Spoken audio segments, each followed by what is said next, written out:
So today's project is going to be this really cute little Santa hat. This project we're going to make with Minky, and I know that Minky freaks people out sometimes, and that's why I chose it. So we're going to do a couple of tips on working with Cuddle brand Minky. The only kind of Minky that I like to sell is made by Shannon. It doesn't stretch very much. It quilts really nicely, but it is a little bit of a pain to work with because it leaves all these little like fuzzy bits, right? So I'm going to show you some tips on working with that. I've cut all my pieces based on the size of the pattern. Your kit is going to come with the fabric you need as well as the proper interfacing that goes with this project. The other thing that I did is on the back side of one of my pieces, I took my long ruler and a chalk marking pen, and I marked a 1.5 inch grid all along this. And then I'm gonna quilt this. Okay, so we're just gonna go ahead and quilt this, and I'll be right back. So here's some tips for quilting this kind of thing. What we have is the directions in the pattern give you the size that you need for the shape. You cut the stabilizer the size that you need. I'm going to show you some tips for cutting through the Minky. We're going to iron this on the back. Then I quilted a grid to it. I took a chalk marker and I lined out 1.5 inch grid with a chalk marker and then quilted it. Some tips for quilting. Put the Minky side down on the feed dogs. Start in the center and stitch a line, and then go up the other way and down this side. By starting in the middle and not going the same direction as you stitch, it comes out straight at the end. All right. If you were to start on one end and just sew the same direction, it would end up bowing because the way the feed dogs move the fabric. Okay, so that's some tips for quilting. So this is how the quilting looks on the other side. So now I'm using my chalk pen again, and we are going to use the measurements marked in the pattern to make our angle. Okay, I know where those measurements are. So I'm just going to make little lines. Then we're going to use our long ruler to line up the angle that's marked on those shapes. This, we want to make kind of an offset triangle. I like the blue color because it really shows up on this interfacing. So we're just going to mark these two lines. Now I've put my fabric right sides together because I want to make a mirror image here. I'm going to mark both sides of that. If you take some embroidery perfection tape and stick it on the Minky side of your fabric. I know this sounds weird, but just stay with me. We're going to lay this on the Minky side of the fabric. And we're going to do that on both pieces. I can see where I marked my line with my chalk pen because it kind of makes an indentation. We're going to put our fabric back right sides together. You should be able to see that pink tape sticking out. Now cutting Minky is kind of a hassle because it makes a big old mess, but it's so cute when it's done that it's kind of worth it. So I'm going to line my ruler up on that chalk line that I drew. So see how I cut right through the middle of the pink tape? So what happens now is when I pull the pink tape off, any of the cut bits that are from the Minky stick to the tape and don't come off on my table. There's your extra little tip for the day.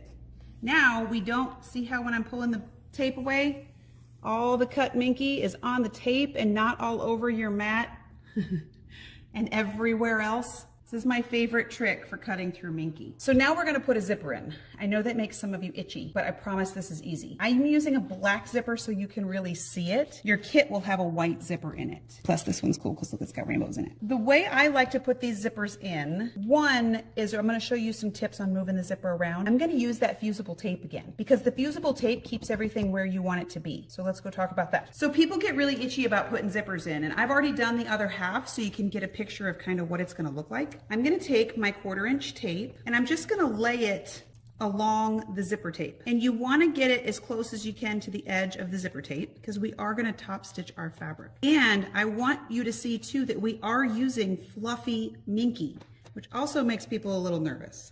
This is not a hard process. I want you to not be afraid of this fuzzy stuff. So we're just going to press this to get the glue to stick. Now, once the glue is stuck on, pull the paper away. You'll see the glue stick to the tape of the zipper. Pull your tape away like this. If you run it kind of at a 90-degree angle, it'll pull off cleaner. I'm gonna take the right side of my Minky and I'm gonna match it up with the edge of my tape. Match up the sides of your fabric too, so that everything lays where it's supposed to. We're just gonna stick this down. This tape is tacky and repositionable until you iron it. So tack it down so that it sticks, so you can make sure everything's flush. Then go and iron it, because when you iron it, the glue is going to melt into the fuzzy stuff, and it's going to keep everything where you want it to be. So we've got that stuck down. We're going to take this over to our machine,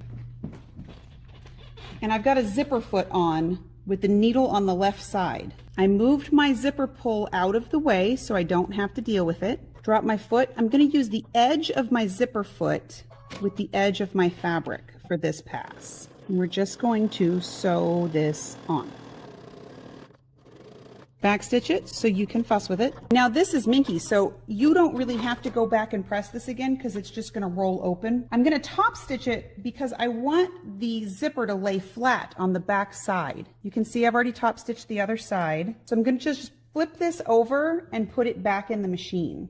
Now the zipper foot lets you run kind of right next to the teeth without hitting the teeth. That's why it's shaped like that. So we're just going to run right along the edge of what we just sewed, because that's going to let our zipper lay flatter. And then we're going to back tack it again. Now I used a black zipper in the demo for a reason, so you could see where the fur was going. If you're worried about the fur getting caught up in your zipper, just take some scissors and trim it away. I'm not that worried about it because look, it'll open and close just fine. The other thing I want to show you is when you're using plastic teethed zippers, you can actually trim them down to size. So that I don't lose my zipper pull, I'm simply going to make a zipper stop. And I'm just going to sew right over my teeth. These new zippers that we have look like metal, but they're not. They're plastic, so I can just sew right over them.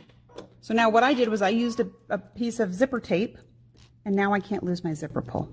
So now we want to lay out our pillow, and we want to make sure that we have our hat going the same direction on either side. So what you should have is a mirror image of the pointy parts of your hat and then the white part in the middle. So we're just going to sew this side to this side and this side to this side. Pin this before you take it to the machine so that you don't have to worry about everything moving. Again, I put my pins over here and out of the way so that I don't have to worry about them when I'm sewing. I'm going to sew a slightly larger seam allowance here just because Minky takes up a little bit more space, so you don't want to have a really skinny seam allowance when you go to stuff your pillow. So I'm going to do like a 3/8 seam instead of a 1/4 inch seam.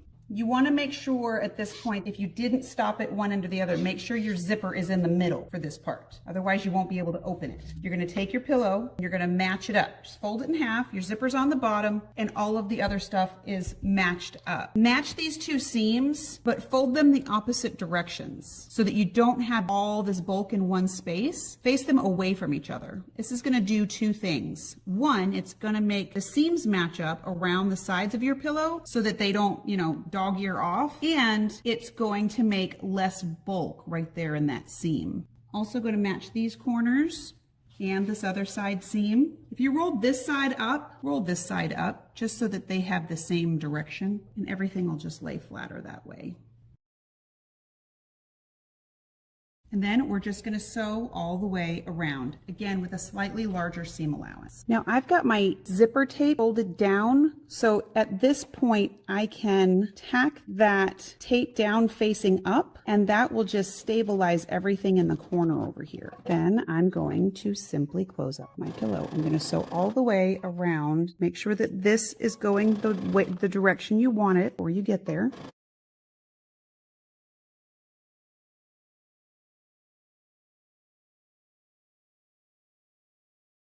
So we're just going to take away some of the bulk in the corners up here. This is fluffy and it's going to get stuffed with a pillow form, so you don't have to worry that much about really sharp corners. This is also a good time to use some pinking shears if you want to get rid of that bulk. I'm not really concerned about it at this point. I'm going to open my zipper the rest of the way out, pull my pillow form through, I'm going to get rid of the rest of this extra zipper here on both ends. Don't use your good scissors for that. I'm going to use my point turner to poke the top of this pointy hat out, run it down the sides, so we poke those sides out, and look how cute this pillow cover is. Now the pattern tells you at what point you should stitch the top so that the top of your hat will flop over. So we're gonna stitch that line real quick, and luckily, because of the way I did my quilting design, I can actually use one of the stitch lines that was already there because the measurements just worked.